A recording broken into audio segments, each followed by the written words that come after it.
déraciné. Sorti l'autre côté là-bas, sorti l'autre côté là-bas, dans l'ossipé ça goûte. Un petit peu déraciné, qui peut vivre dans la pauvreté. Nous partons dans l'identité. Un petit peu déraciné, qui peut vivre dans la pauvreté. There are times when one tragedy, one crime, tells us how a whole system works behind its democratic facade and helps us understand how much of the world is run for the benefit of the powerful and how governments often justify their actions with lies.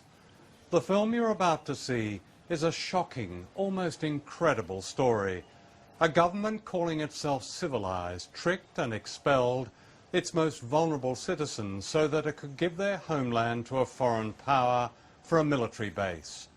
This was all done in high secrecy, and this same government and its successors then watched its citizens starve to death.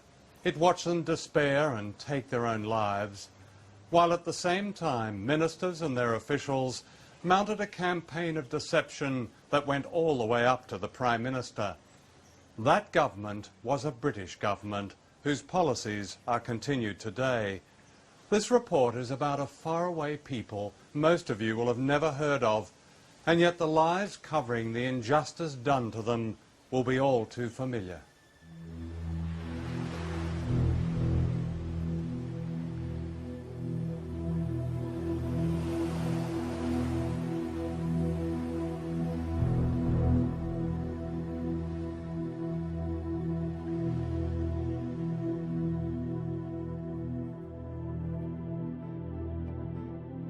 This is Diego Garcia, the main island of the Chagos group in the Indian Ocean.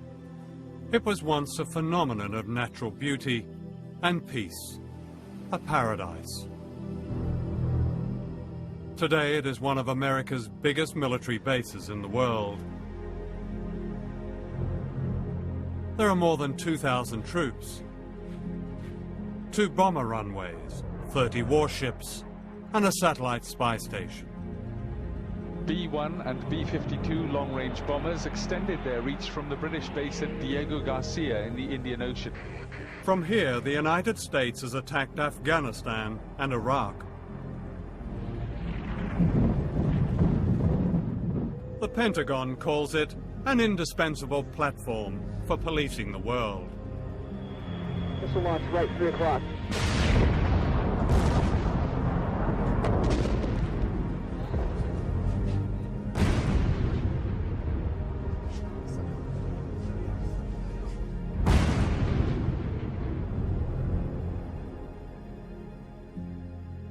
Diego Garcia is a British colony. It lies midway between Africa and Asia, one of a group of unique coral islands.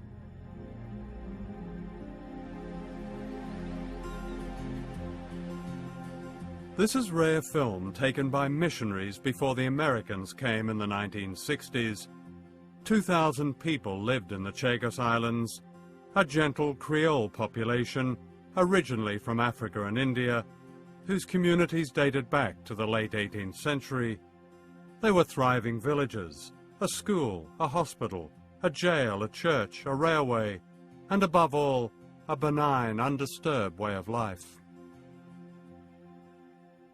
Si mon grand-mère Bisaïl, roi naissance le Diego Gracia, mon grand-mère n'est là-bas, mon maman n'est là-bas, moi mon est là-bas, si moi mon fait 6 enfants Diego, et nan di moun qui plus grand que mon grand-mère Bisaïl, qui a des enfants là-bas. Le Diego qui plus bon souvenir, nous tu manger, nous tu boire, jamais nous pas tu manque non rien. Et jamais nous pas acheter non rien ici, à part de linge, pour nous mettre l'eau nous. Tiens, poule, canard, porc, maintenant mon baniché, quand la mer sec, moi aller me prendre autres m'amène dans la mer avec moi, je t'attrape poisson, je t'amène autres, mettre devant moi. Unknown to the islanders, all this was about to end. a conspiracy was underway between the governments of Britain and the United States. The year is 1961. In this film, never seen before, the man on the right is Rear Admiral Grantham of the US Navy. His visit to Diego Garcia marked the beginning of a top-secret Anglo-American survey of the island for a military base so vast that it would cost over $1 billion. The Chagos Islands were then governed from Mauritius, 1,000 miles away. When Mauritius got its independence from Britain in 1968, it was on condition that it would lay no claim to the Chagos Islands. Hidden from Parliament and the US Congress, the deal was this. The Americans wanted the island, in their words, swept and sanitized. An entire population was declared expendable. All of them were to be deported. The British and American authorities implemented a policy decision that was aimed at depriving that community in the Chagos from basic supplies. No milk, no dairy products, no oil, no sugar, no salt, no medication, no more of the things you use in life. The effect of the policy was to terrify many of them into leaving.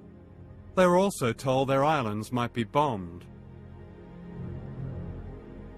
In the spring of 1971, Sir Bruce Greatbatch, KCVO, CMG, MBE, Governor of the Seychelles, gave the order that all the dogs on Diego Garcia were to be killed.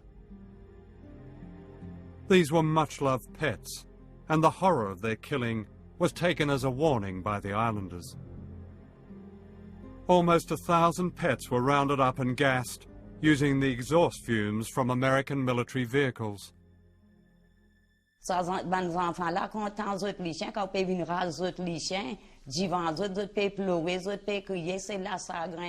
the relationship with our pets should be the same, whether you are Chagosian or whether you are British. And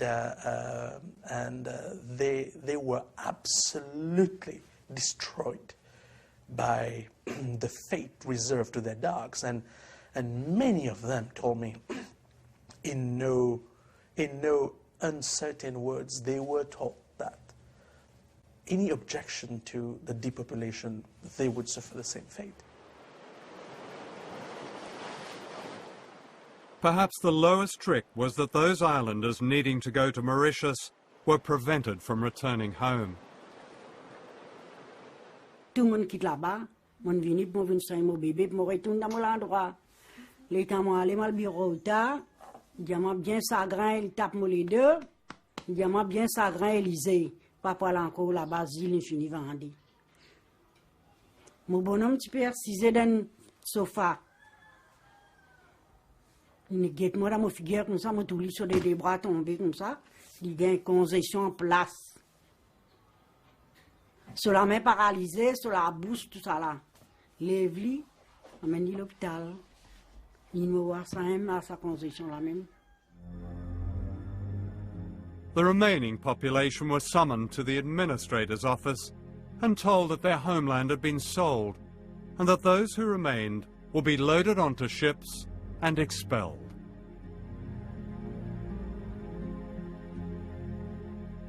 In this photograph, people are standing in silence, stunned.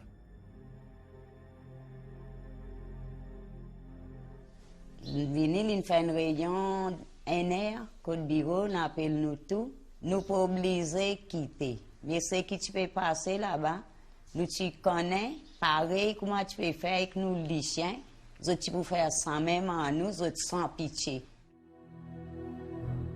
They were forced onto this vessel, the SS Nordwehr. They were allowed to take only one suitcase. Sir Bruce Greatbatch insisted that the horses took pride of place on deck. The women and children were made to sleep in the hold on a cargo of bird fertilizer, bird shit.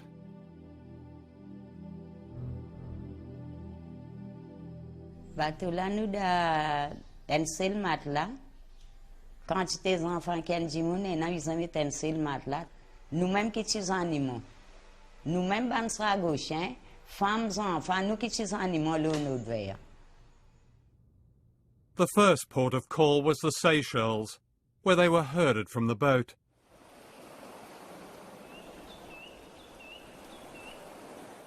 This is a rusting monument to their agony.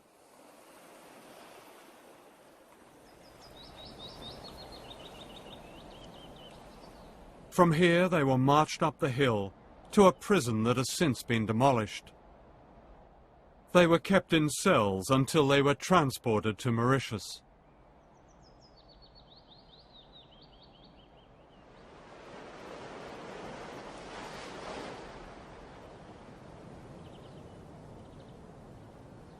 This is Port Louis, the capital of Mauritius. Here they were dumped on the docks, bewildered and terrified. Some of them stayed on the docks, waiting for the next ship to take them back home, you see. And there was never to be a ship to take them back home. They were taken to this housing estate, which was then derelict and had been taken over by animals.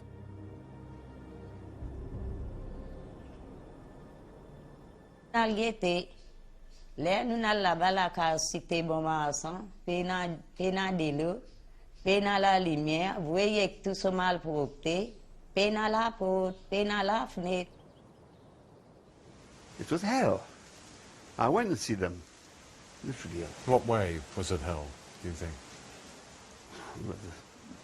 It was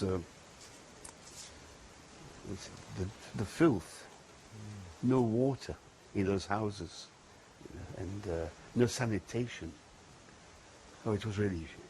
The children, they had no clothes. The children were absolutely, as if they'd been rolled over in ash and earth. And then when it rained, it was water everywhere.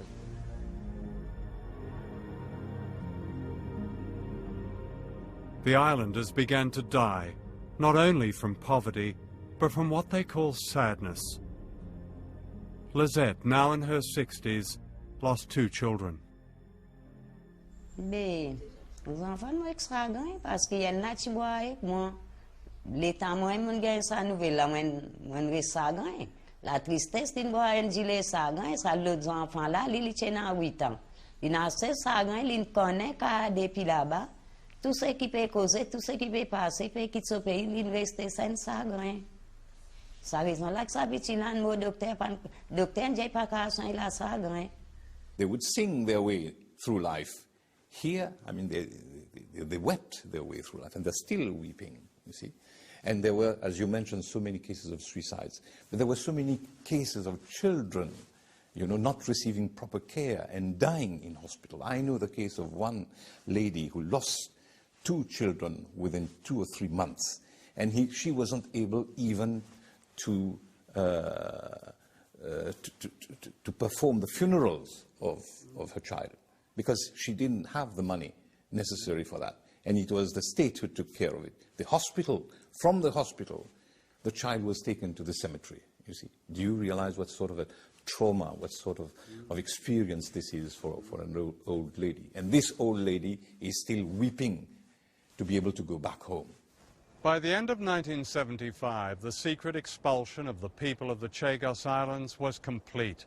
A survey of their conditions in exile told of 26 families that had died together in poverty, of 9 suicides, of young girls forced into prostitution in order to survive.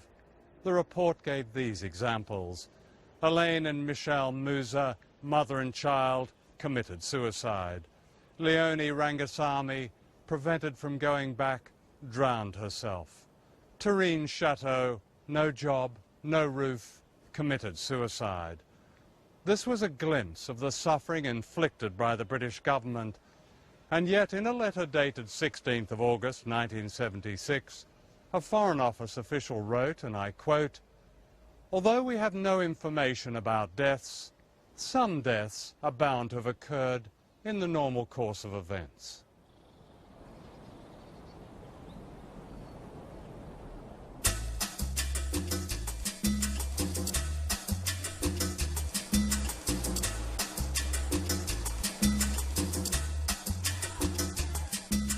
This is how most British people know Mauritius, as an exotic holiday destination, especially for honeymooners.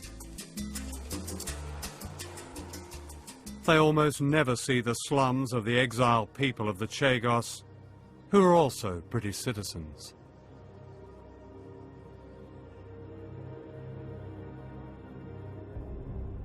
This is film taken in 1982 of a family of Chagos Islanders in exile in Mauritius. Here all 25 of them sleep in shifts in one squalid room, with the baby in a cardboard box. We found the same family living in the same shack, in the same terrible conditions. They still sleep on the floor. The rain still pours in. The toilet is still a hole in the ground. They are still so poor that they often go hungry. What was done to these people is today defined in international law as a crime against humanity. What has changed since they were last filmed 22 years ago? Your wife, she died, is that right? Yes, she Yeah. died. Je suis mort à malade de terre et après ça avec la chagrin aussi. It's not nostalgia, it's more than that. It's like missing even the air that you breathe, missing the environment that we're used to, missing your home, missing your cats and your dogs, and your pets, which were all destroyed. L'état nous tu vives dans Diego, l'état nous tu vives dans Diego, l'état nous vives dans Diego, nous tu kuma payan que dans les airs. Depuis nous vivons dans Maurice, depuis nous fait vivre dans Maurice, depuis nous vivons dans Maurice, là nous emmène la vie côté deux. Donne la main aux camarades, donne-moi la main criée. Donne la main aux camarades, envoie-nous message dans les mondes.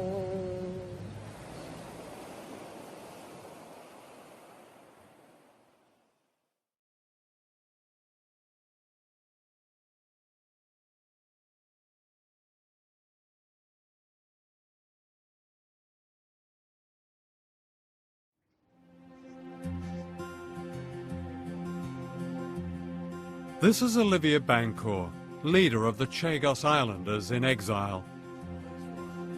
When he was a boy, he promised his mother Rita that he would lead the fight for justice for his people. Olivier knows all too well their suffering. So you've lost a sister and four brothers? 4 brothers, yeah. Tell me what happened to them. I have one brother who died with hard drugs. I have 2 other brothers who died with alcohol. My sister just put fire on her. She had been very discouraged with her life. She committed suicide? Yeah, suicide, yeah. In 1982, the Chagos Islanders, now desperate, demonstrated in the streets of Mauritius. This embarrassed the British government into giving them a derisory compensation, which came to less than £3,000 per person. This didn't even pay their debts, and to get this money, many believe they were tricked into signing away their right to return home.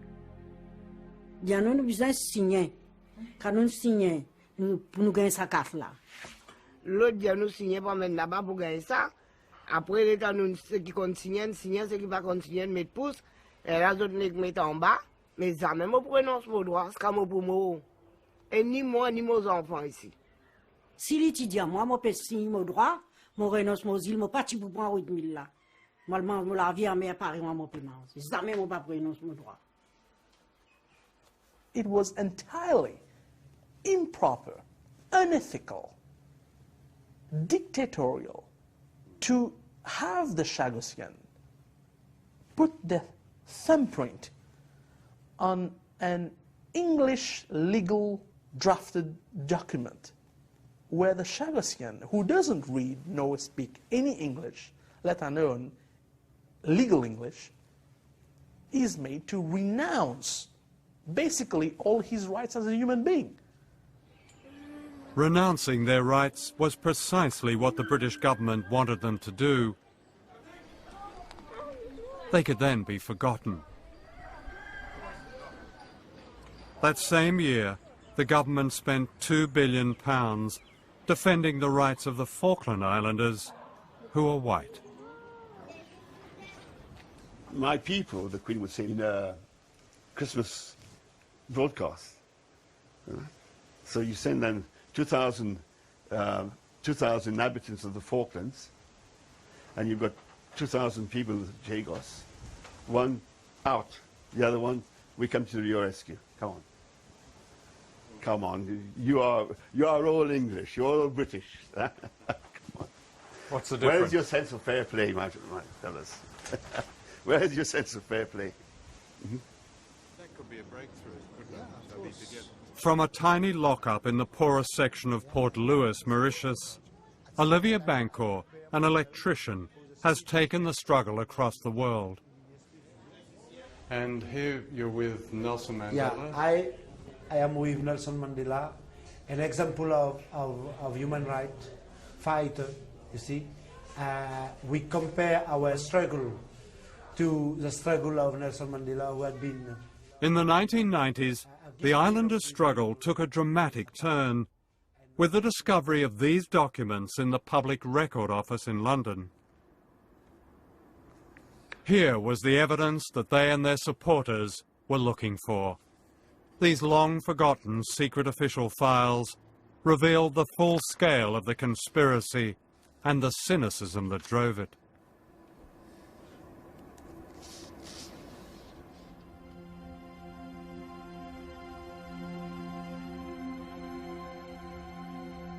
The conspiracy got underway with the creation of a fake colony called the British Indian Ocean Territory, or BIOT.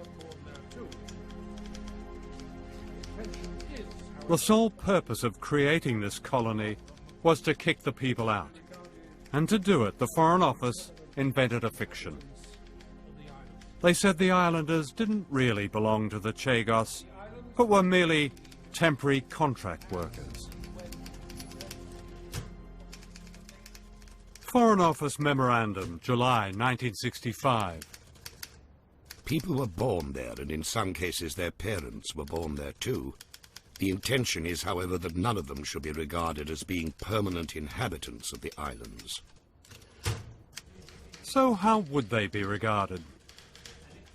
The legal position of the inhabitants would be greatly simplified from our point of view, though not necessarily from theirs, if we decided to treat them as a floating population.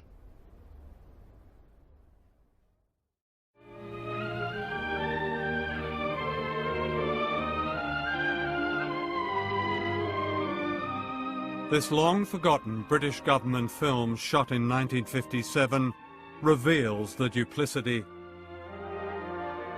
Clearly, the Foreign Office knew the people of the Chagos were anything but temporary workers.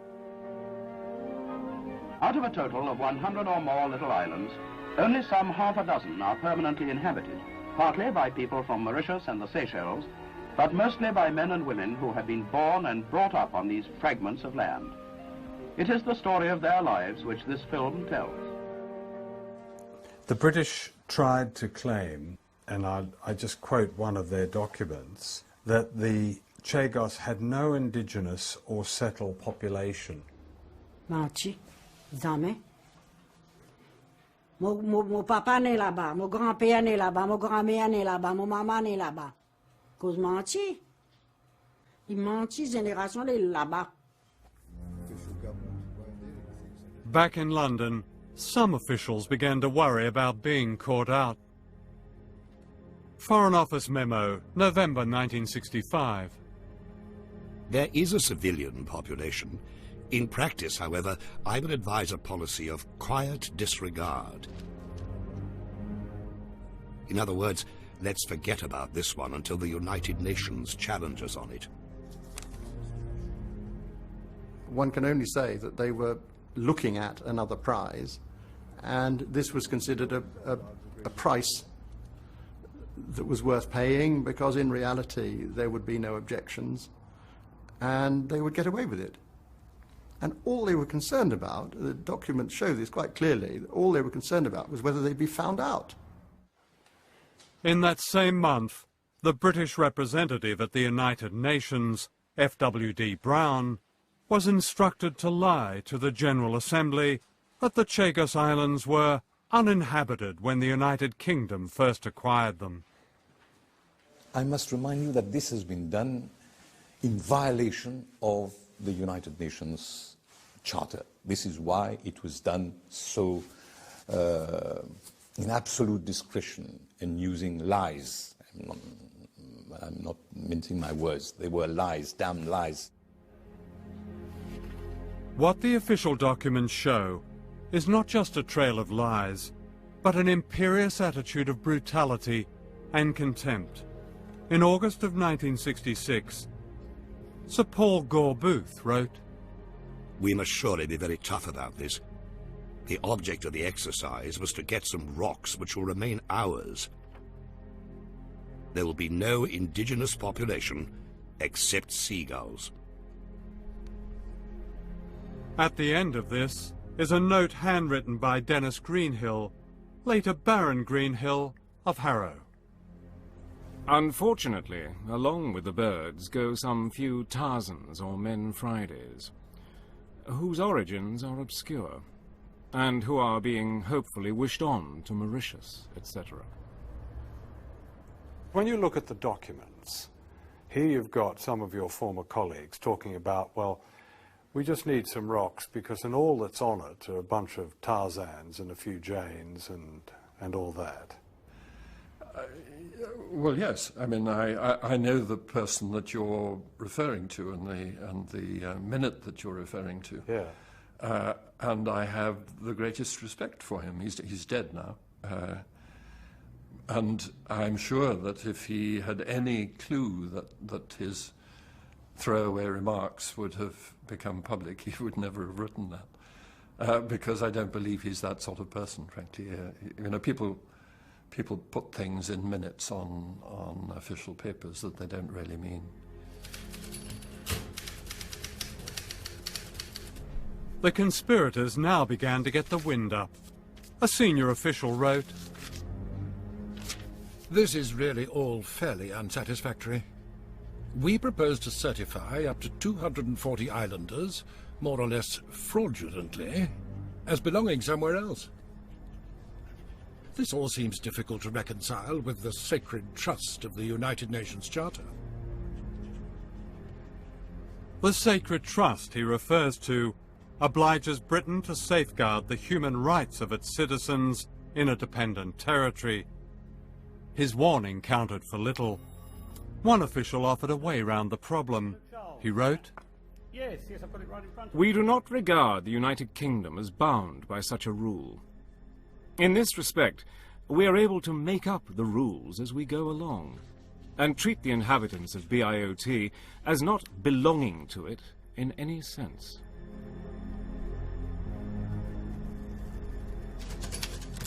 This same official summed up the whole charade in the subtitle of one of his reports, "Maintaining the Fiction."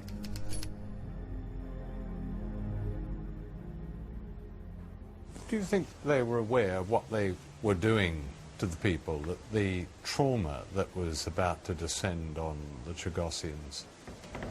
These boys in the colonial office, did they really care very much about... Come on. No, you know, you had your standard of living, you kept to it. Your pink gin at lunchtime, and So they were just the natives? The natives, yes. Unfortunately. The cover-up went right to the top of government, It was drawn up by the Foreign Secretary Michael Stewart in the form of a secret minute sent to the Prime Minister on July the 25th, 1968.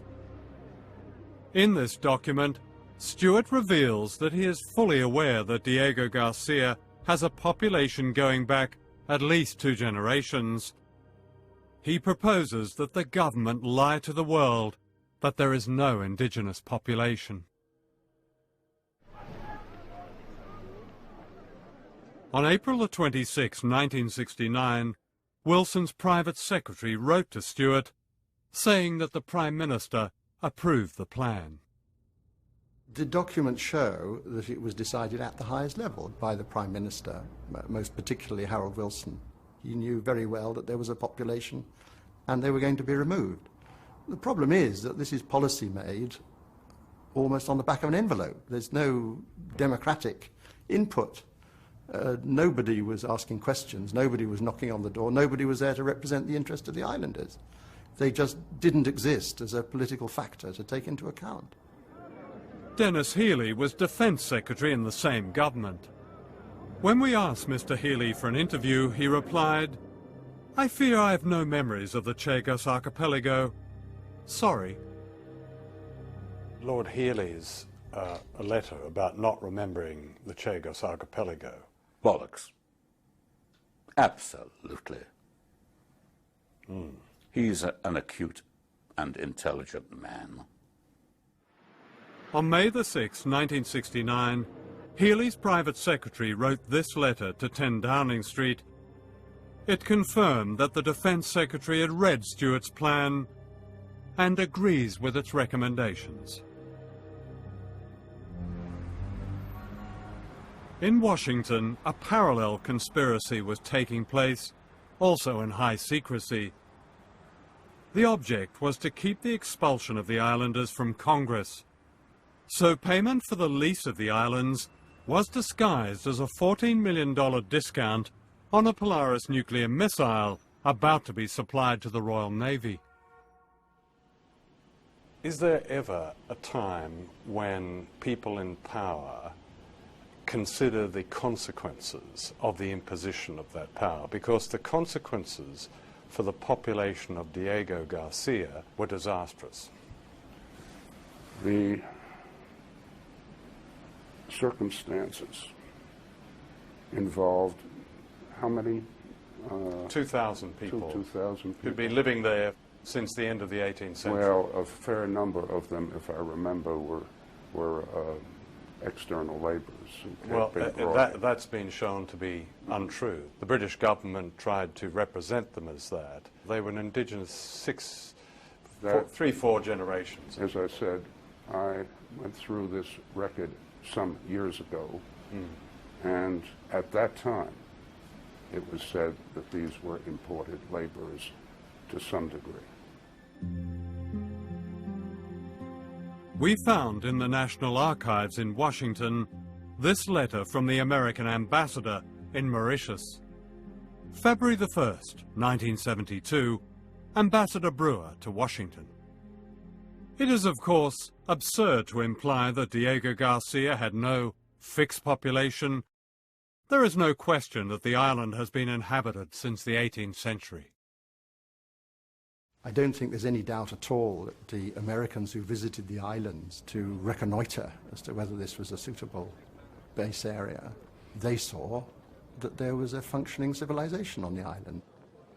They could not have been unaware of the settled human communities that they found. So when Schlesinger said they didn't know, they'd looked into it, that just... No, amnesia, at best. That's all you can say to that. It was not true. They knew. There's another... And they collaborated together on how do we get rid of these people? How do we lie that they're simply contract laborers? When many of them, their fathers, their grandfathers, perhaps even further back, were in the cemetery. If you take a decision in Washington and London, and it devastates the lives of several thousand people on the other side of the world, isn't that something that should be called to account, no matter how long? Amongst the various activities of the British and the American government in the 20th century, not to mention the 19th century, this was a relatively small matter. If one goes back to British behavior, for example, in World War II, the attack on Dresden, the attack on the French fleet, all under Winston Churchill, whom we so much admire, and rightly so. This is a very small matter. It is being pinpointed now for reasons that I cannot ascribe to anything other than the quest for a certain publicity. Well, I think it's from their point of view, for one thing, the Chagosian Islanders are not the Nazis, and from their point of view, it's a quest for justice. And what is your motivation, if I may inquire? Purely the quest for justice, I'm sure. Yes. Yes, of yes, course. it is. Yes. Do you not think these questions are valid in asking you about consequences of the imposition of great power on peoples? I think that the questions are based upon a refusal to acknowledge the context of the times and the attitudes of the times, and that is based upon a willingness 35 or 40 years after a set of events to go back and critique them when they had become, what shall I say, far less relevant. Far less relevant? The High Court in London found it extremely relevant. In November 2000, it agreed with the people of the Chagos and handed down a shaming rebuke to the British government. The court ruled that the expulsion of the islanders was illegal. After more than 30 years, they had won and were finally going home, or so they believed.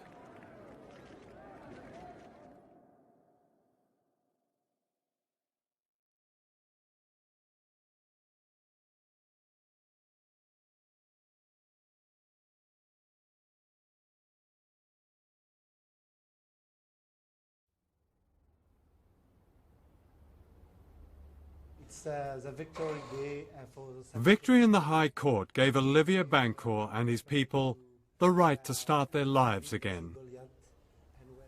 It's something which I will never forget. When just coming out of the court with this to ask that it is a victory for the Sagosian people, a small people upon a big power. Premier jugement là, nous tous tenons la joie dans nous lesquels nous tous contents. Nous disons anglais puis un sentiment humain.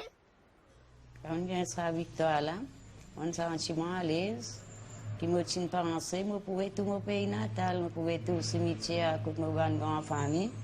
Moi tu penses tout encore une fois, moi zoli la place et que nous zoli la mer, quand nous tu prends nous naissance. However, the Foreign Office had other ideas. Within hours of the High Court judgment, it announced that the government would not allow the islanders back to Diego Garcia, the main island where most of them came from. Robin Cook told me that he said it would have been politically impossible to allow the Chagosians to go back to Diego Garcia because they had a treaty with the United States. Well, the first thing to point out there is that this is British sovereign territory. The British have a duty to their own citizens. They have the legal power to tell the Americans what policy and what immigration law they're putting in place on the islands.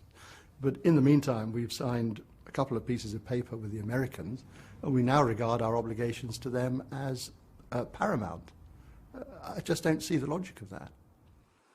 And to keep the people from the rest of the Chagos Islands, the Foreign Office invoked something called a feasibility study, which would question if people could survive in this idyllic place where they had lived for 6 generations. This study consulted not a single inhabitant of the Chagos Islands.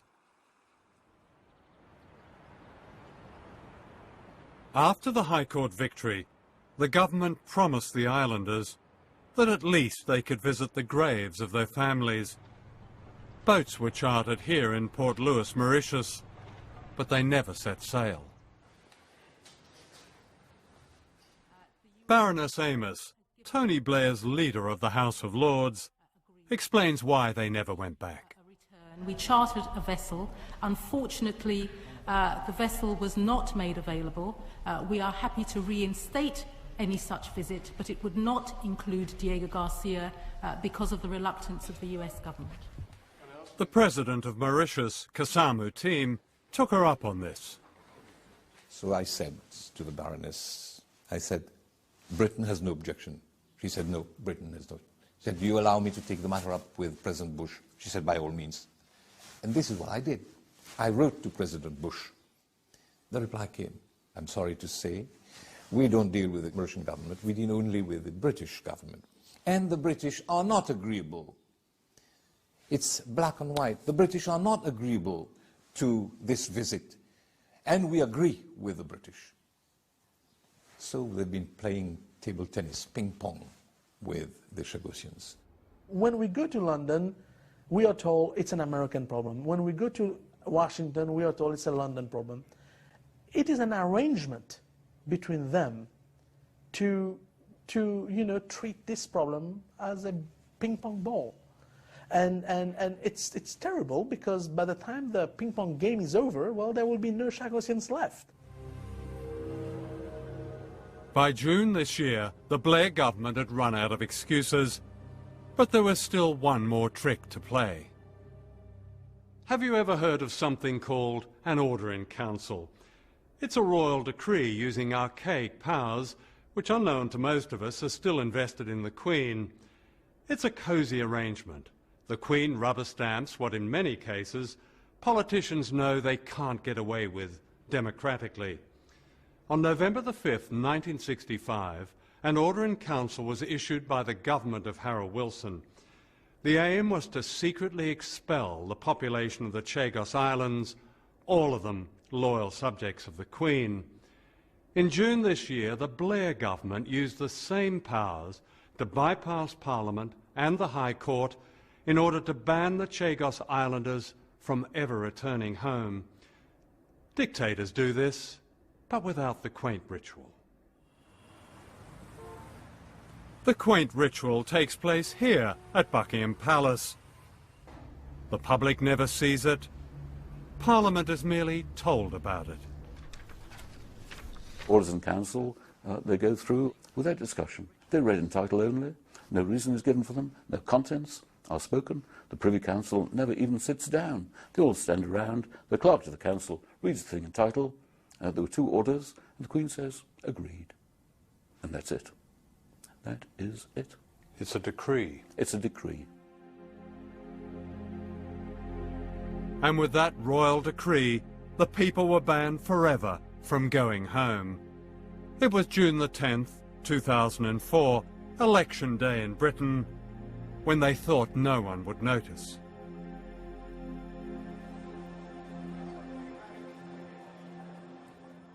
The High Court has ruled that the expulsion of the Chagossians was illegal.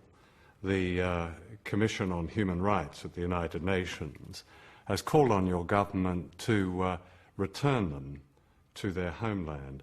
Why has this government denied this basic human right of return? Firstly, the feasibility study, which was drawn up by independent experts, which told us that the only population of the islands that would be possible is short-term on a subsistence basis. Longer term would be precarious given the climatic conditions, given that in some cases some of the islands are barely 2 foot above sea level, and would be very costly. It is true that the Foreign Office has conducted, I think now, 3 feasibility studies, as they call them, about resettlement. Their contents have nothing whatever to do with the resettlement of the islanders, who had lived there for 200 years. Page after page after page is devoted to establishing that the beaches are made of sand. Take your shoes and socks off and walk across them. You know what sand is, I know what sand is. They then go on to say human interaction on global warming will make occupation of the islands precarious for a resettled population. But that's a very strange statement, because there is a settled population. There's hundreds of American military and thousands of civilian workers. They're all on Diego Garcia. They're not going to sink under the waves. Far from sinking, they're sailing on it, swimming in it, playing in it, and having a Barbie next to it. And what do they call this unlivable place?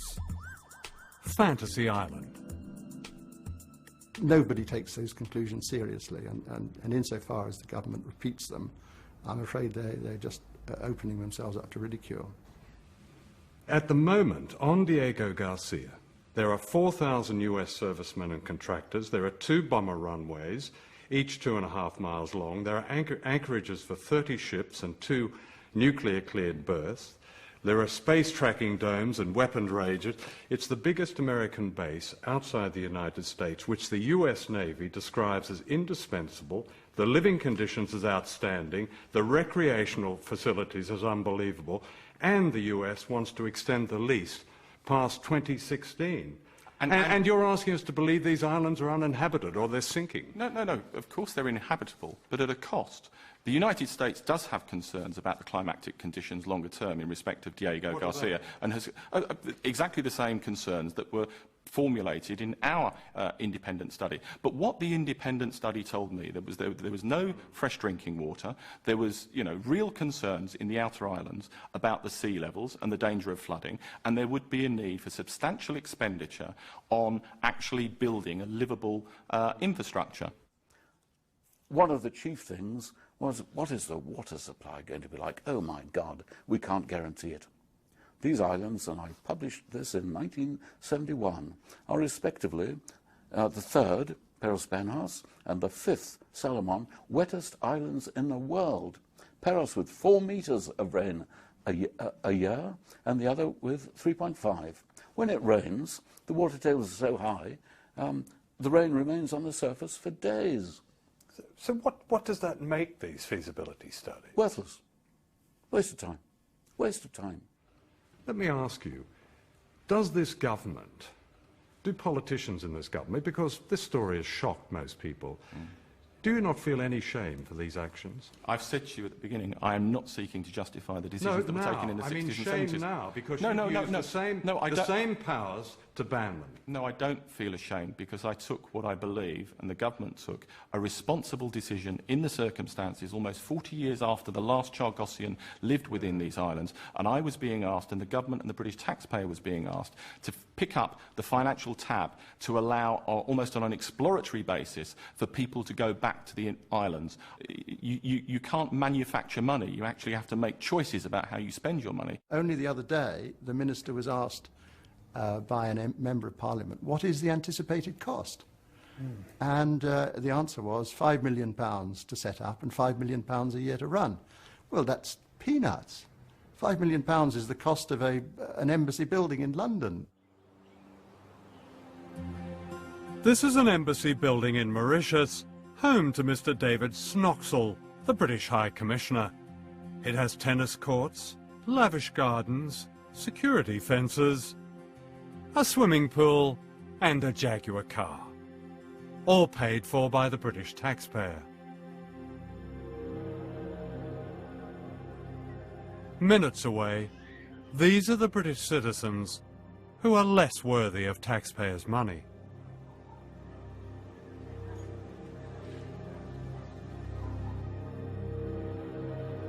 The reason the government won't allow the islanders to go home is not money. It's power, American power, and its self-given role to dominate.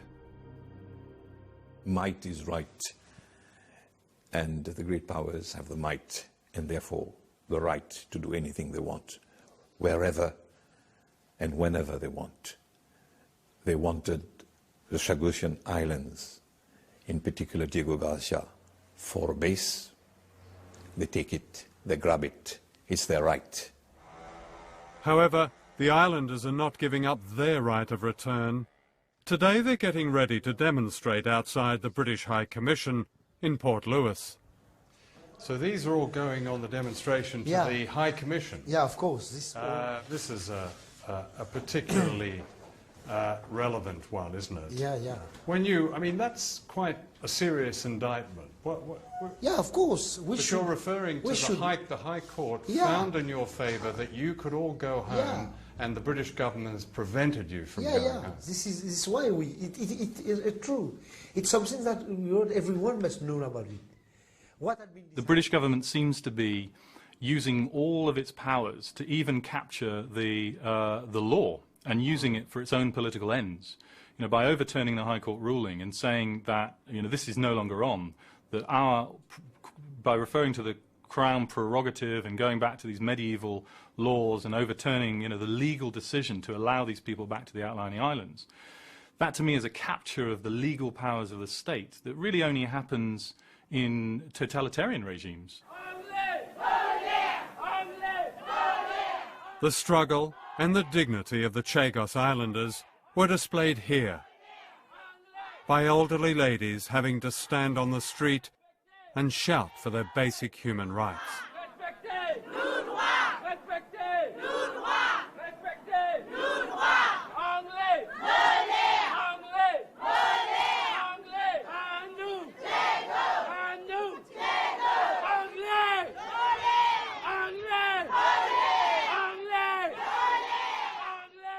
You know, these are a lot of very spirited old ladies who you won't allow to go home where they want to go home and die.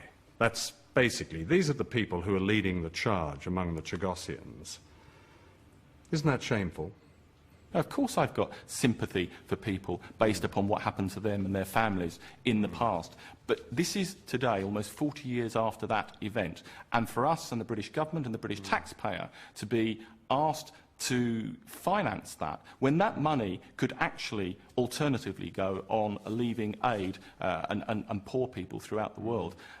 But that is a choice that you asked me whether I'm ashamed of the decision that I've taken. No, I'm not. I believe in the circumstances, and it was a difficult decision. I believe we took the right decision. No human being would treat another human being the way the British administration treated the Chagossian people. In this part of the world, except if we go back to the days of slavery and to the days of indentured labor, I can't remember anything of the sort happening. Jesus Christ. How low can you get? How intellectually dishonest, how morally duplicitous can you get? I've spent my life, 40 years now, with this, and every single thing sickens me. And it goes on, it goes on, it goes on. Conservative, Labour. Year after year, Olivier and Rita, Lizette and Charlesia come to this monument in Port Louis Harbour. It commemorates those Chagos Islanders who died in exile from sadness.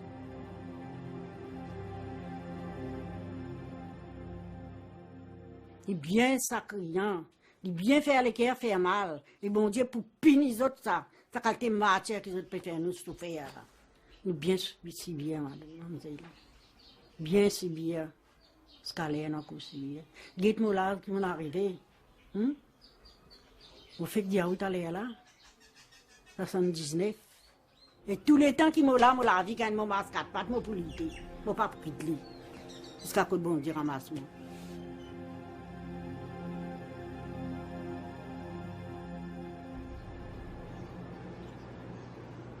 The film you've just seen is not only the story of a single injustice, it's a rare glimpse of great power at its most ruthless. What was done to the people of the Chagos raises wider questions for those of us who live in powerful states like Britain and America. Why do we continue to allow our governments to treat people in small countries as either useful or expendable, why do we accept specious reasons for the unacceptable? 4 years ago, the High Court delivered one of the most damning indictments of a British government. It said the secret expulsion of the Chagos Islanders was wrong. That judgment must be upheld, and the people of a group of beautiful, once peaceful islands must be helped to go home and compensated fully and without delay for their suffering. Anything less diminishes the rest of us. C'est à nous qui vivons dans Diego, c'est à nous qui vivons dans Diego, c'est à nous vivons dans Diego, nous qui comment paillons qui dans les airs. Depuis nous vivons dans Maurice, depuis nous peut vivre dans Maurice, depuis nous vivons dans Maurice, là nous mène la vie côté où